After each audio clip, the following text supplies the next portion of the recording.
Welcome to Cut the Crop, keeping you in the know about everything you grow. Researchers, growers and other interesting folk delivering insights and information on topics ranging from agronomy to profitability. Brought to you by the Foundation for Arable Research. Hello and welcome to Cut the Crop. I'm Anna Heslop and today my guest is Simon White. Simon's a Hawke's Bay arable farmer and he's a member of a Growers Leading Change Arable Growth Group that's interested in improving cereal productivity and profitability. So welcome, Simon. Good morning.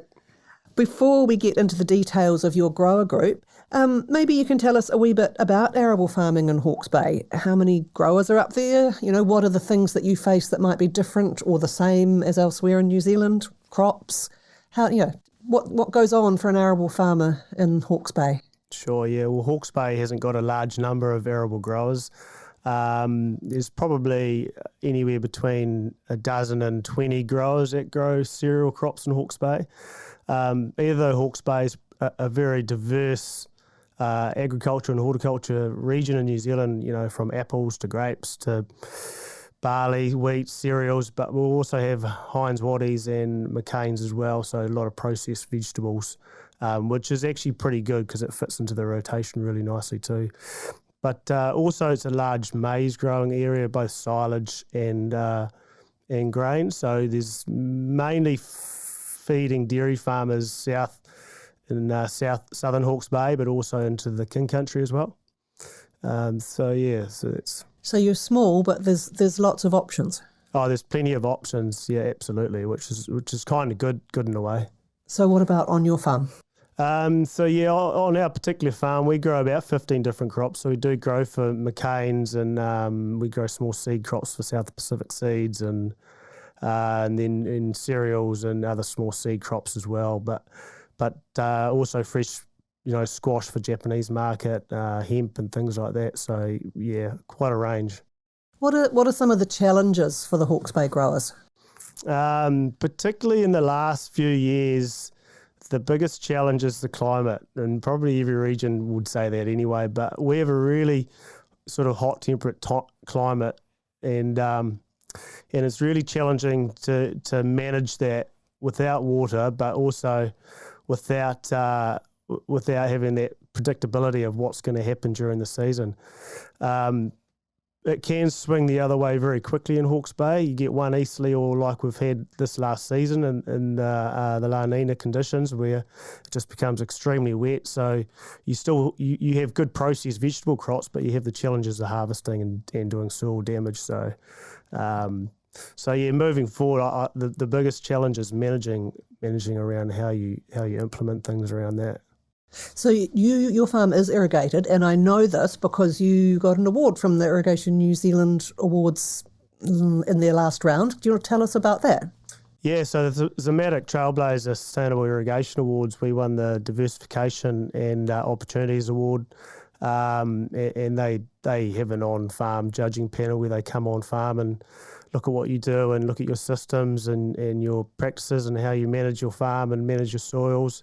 So it's actually quite a range. It's not just about water and irrigation. It's about your environment, your social things around the community, things like that. So it's quite a raft of things they look at. So at home we're about 400 hectares irrigated under pivot irrigation using some of the Zematic VRI products and things. So it was an interesting process to go through. So let's move now on to your Arable Growth Group. Tell us about how it was set up and why, and who's, what you're aiming to do. So there was a core of mainly they were all central Hawke's Bay grain growers. So anything south of sort of and Hawke's Bay, south of Tiaudi, where Tiaudi College is, basically below there. We were having trouble mainly meeting the specifications for malting barley, and so we got talking and the Growers Leading Change or Arable Growth Groups came about, so we decided to put an application in and move forward with that and see where it would take us. We had, at the very start, we had no real intention of what we actually wanted to look at, but since then we've managed to have 3 meetings, and we've nailed down to what we want to actually look at. Yeah, because that's the thing. You can get a group of people together and they can be a bit dissatisfied or worried about one thing or another. But with an Arable Growth Group, you have to all agree on a focus that you all want to work towards. So that can take a bit of time and discussion. Yeah, and it did take a bit of time. I think we had about 8 different things at this very start, and so quickly that got whittled down to a couple of kind of key important things we wanted to achieve really at the end, which has probably got 2 or 3, ties to those two things we wanted to achieve. So that's where we got to. And that's around your cereal production and profitability. Yeah, absolutely. So the main one, the key one is getting the grain quality. We suffered, particularly last season in the Hawke's Bay, we suffered quality, mainly around high screenings. Number of reasons there is disease set into the crops late. Rainfall at certain times just wasn't there. And it was kind of strange too, because the autumn planting crops were a lot worse than the late planting crops as well. So lots of questions. Lots of questions and no answers yet, but we'll get there. So you have met a few times. What's the plan going forward? Yeah, so the first time we met in the paddock, and we chewed the fat out in the paddock and looked at an ex-cereal harvested crop. And decided mainly grain quality was a real issue that season, so we were going to look at that. So since then, we had another meeting in-house and got Joe from FAR and Richard as well online, and we looked at cereal diseases, mainly Remularia in Hawke's Bay was the biggest issue last year. So we looked at that. Richard went through, he did a presentation and went through the ins and outs of that. Joe was really good, had some good data around disease management, nitrogen timing, and integrated pest management controls and things like that. So that was pretty valuable. Yeah, because you guys have been doing this for a long time. It's not like you don't know what you're doing, but the situation is changing all the time. Yeah, and that's, I guess, the grain quality thing coming up against that is the fact that we're facing these climatic changes, and we've just got to learn how to manage it, whether we can change varieties, we can alter our planting times, our sowing rates, or, are we picking seed that's already infected, or can we grow our own seed in our own region to keep that purity? And so they're all the sorts of things as a group you'd be wanting some advice on or learning more about. Yeah, that's exactly why we got Richard and Joe in to talk about the disease, because that was one thing that everyone had last year, was that Remularia disease came in late and folded a few crops.